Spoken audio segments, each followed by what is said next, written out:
Good morning. My name is Victoria Moores. I'm European Bureau Chief with Air Transport World. And with me this morning is Patrick Edmond, who is the Managing Director of Altair Advisory. Good morning, Patrick. Morning, Victoria. Nice to talk to you. Good to see you again.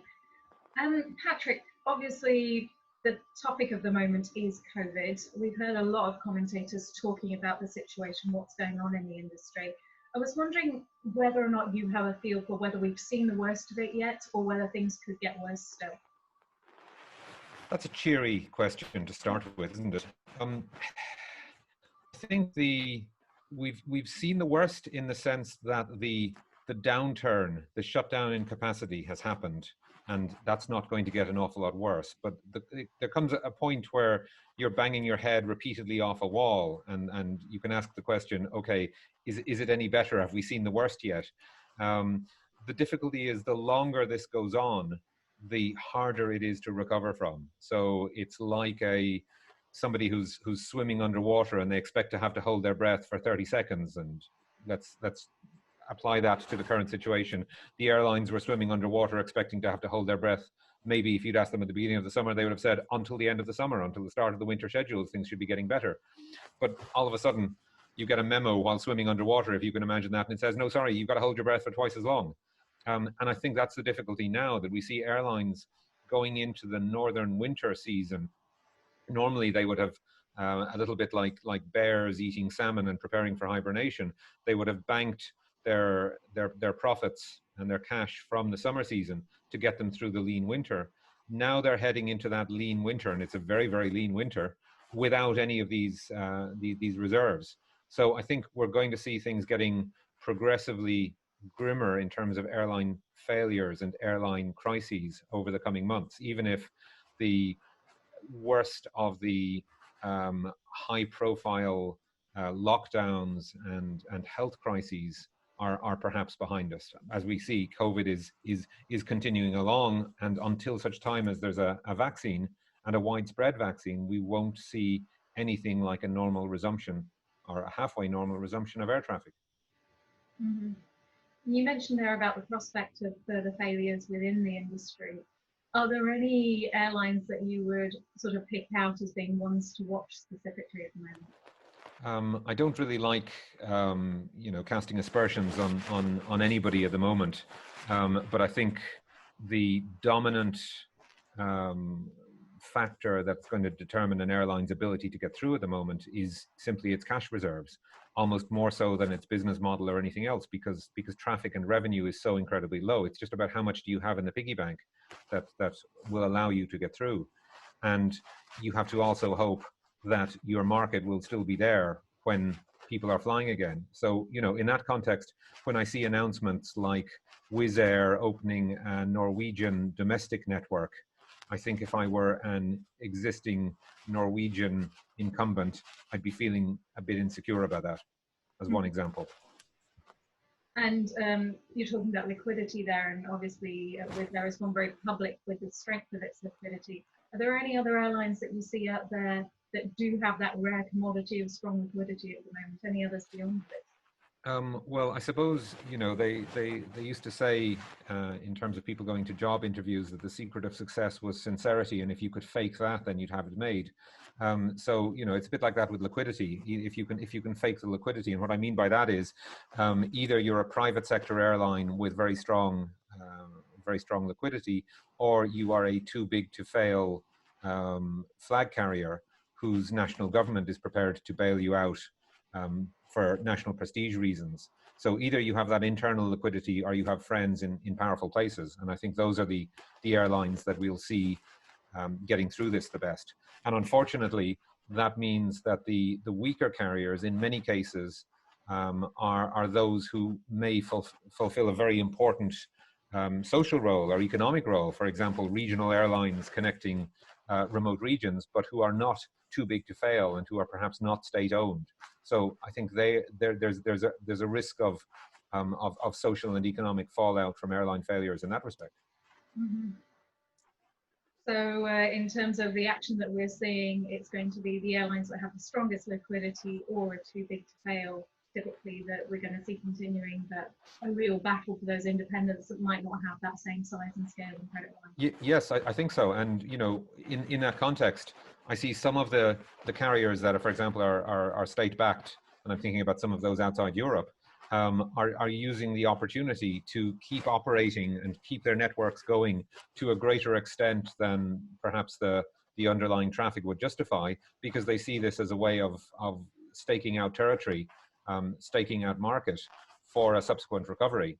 So airlines are falling into a couple of different groups. There are those who are keeping their heads down and just trying to, a little bit like the hibernating bears, trying to conserve energy for as long as possible. And there are others who have the ability, or perhaps the luxury, to say, let's think about how we reconfigure ourselves. Let's think about how we make ourselves as ready as possible to grab market share and to optimize our revenue once passengers start coming back. It feels as though basically we're still waiting for the prospect of summer 2020 that never came, as though that's been just pushed back, and who knows when that's going to come back.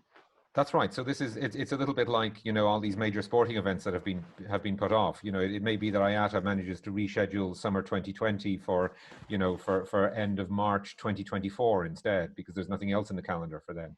So we can hope, but the trouble is that this is a waiting game. And you know, airline operations people will tell you that the worst kind of delay, or the worst kind of disruption, is a rolling delay. If they're told that the departing flight is delayed by an hour because there's a slot delay of an hour, they can deal with that.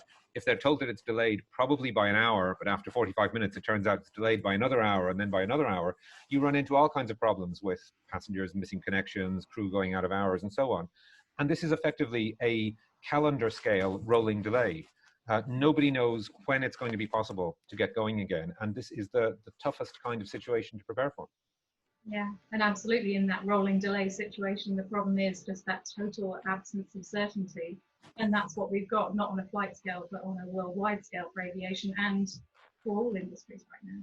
Yeah, no, very much so. And I have to recognize as well that, you know, aviation is just one facet of a huge global and societal crisis here. And there are much bigger problems, let's say, just than what's happening in the airline industry. But within the airline industry, which has become so critical to modern economies, it's really difficult at the moment to see exactly how that's going to get back on stream. One of the things we see as well, and one of the things I've noticed from talking to various airline CEOs, is they recognize that the industry after this is going to look different. It's not simply going to be smaller, but for example, airlines are going to have different partnerships.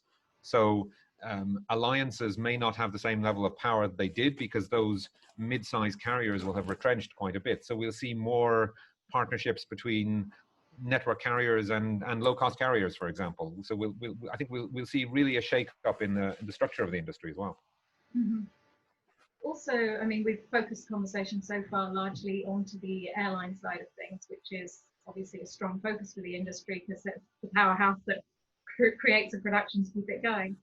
What about lessors? What about OEMs? What are you seeing on that side of the business? There's plenty of pain to go around here at the moment, and if you look at the number of aircraft that have been parked up over the last few months, some of those, of course, will come back into service. But we saw in the last few days British Airways taking their 747s out of service definitively. A380s are rapidly becoming a thing of the past. Anything with 4 engines seems to have its best days behind it at this point. I think the lessors are going to suddenly find they have a great deal of metal parked on the ground. They're taking an awful lot of impairments, and the good days, I think, may be behind them for a fairly extended period. That extends also to OEMs. One of the big drivers, obviously, for buying new aircraft is fuel efficiency. In a high fuel price environment, you want more efficient engines, more efficient aircraft, and also, of course, larger aircraft to get seat mile costs down, because on busy routes in times of growing demand, you want to be able to carry more passengers. Well, we're in a low fuel price environment at the moment. We're not really in a position to attract lots more passengers. So the winners for the next few years, I think, are going to be the efficient small aircraft. And in that context, I look at things like the A220 XC series and the A321LR and XLR from Airbus as being the closest thing there are to winners in the likely future market, because these are aircraft that can very efficiently reduce trip costs by flying relatively small numbers of passengers further than was previously technically possible. So I think they will be attractive to airlines trying to deal with a restricted demand environment for the foreseeable future. And other than that, I think for lessors and indeed for OEMs, I think we have another cold winter coming and a bit of cold weather after that for some time. I'm really sounding cheerful here, aren't I, Victoria? It's yeah, possibly not a way to brighten up a morning, but it's the reality that we're facing at the moment. And sort of, I recall a story from many decades ago. I believe there was an astrologer writing for a newspaper, I think in the US, who got bored from writing the normal horoscopes, and one day wrote a horoscope which said, "All the sorrows of yesteryear will be as nothing compared to what will befall you in the near future." And that got published, and their editors weren't very happy with it, so they fired her.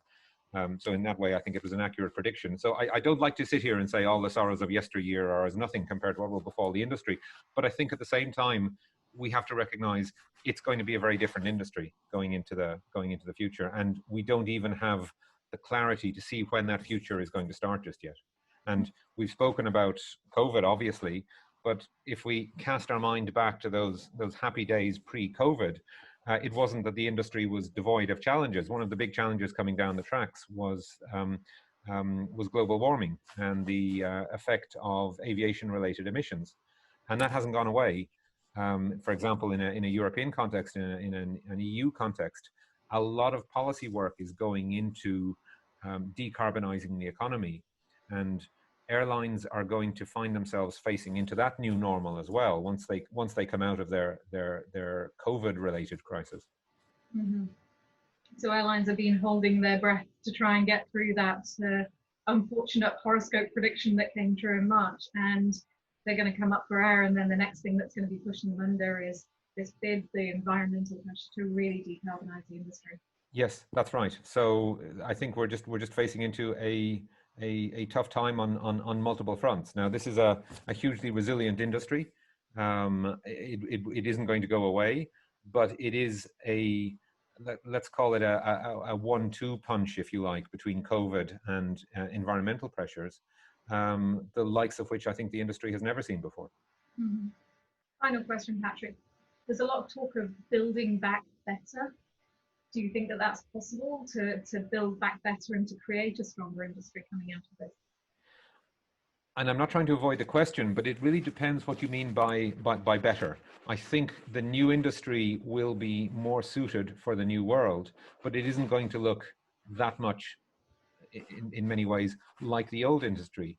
That well-known socio-political analyst, Mr. Bruce Springsteen, said, "The jobs are going, boys, and they ain't coming back." Now, he wrote that several decades ago, but we're going to see a smaller industry.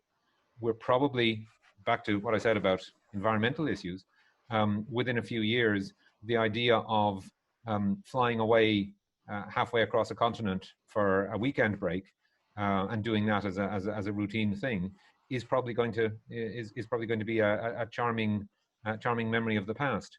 So I think we're going to see an industry that is fit for purpose in a new world, but it's going to look quite different to what we've been used to until now. Mm-hmm. So a changing landscape when we come up above this water then. That's right. So we just have to keep holding our breath and practicing our front crawl and trying to keep floating. Okay, well, not been the most positive conversation, but it's certainly been a realistic conversation for what's happening right now. Thank you very much for joining me this morning, Patrick. You're very welcome, Victoria. It's always a pleasure. Thank you. This is Victoria Moores reporting for Air Transport World.